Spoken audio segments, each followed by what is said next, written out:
here's one thing to consider. DraftKings has been spending money so like just an insane amount of money to where,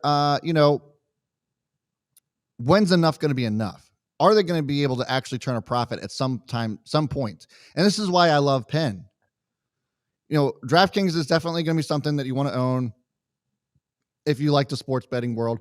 But I prefer Penn National because they don't spend more money than they need to.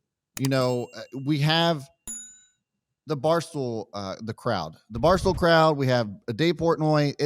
They have access. There's over 75 million stoolies in the Barstool community.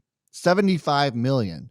So why do you need to spend all kinds of crazy money? I mean, we've seen, and you guys have probably watched football games, even last night, watching Monday Night Football. There was DraftKings ads. There were MGM ads. There were FanDuel ads all over the place.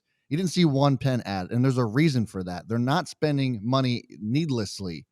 They have a whole community to leverage to that they don't need to spend money on. They're doing all kinds of good stuff over there. And this is kind of one of the drawbacks to DraftKings is that we have no idea when they're going to be profitable. No clue.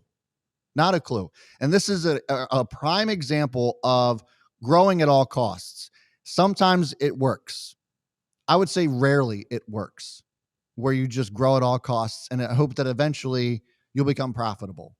Just spend, grow as fast as you can, and then the money will come later. That philosophy, in my opinion, just isn't. How do I explain this?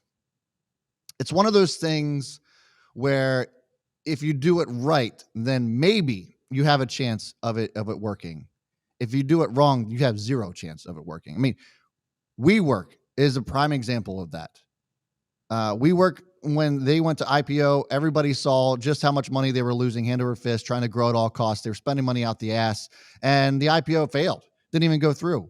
You had their CEO spending $60 billion on jets, or $60 million on jets, and going all over the place.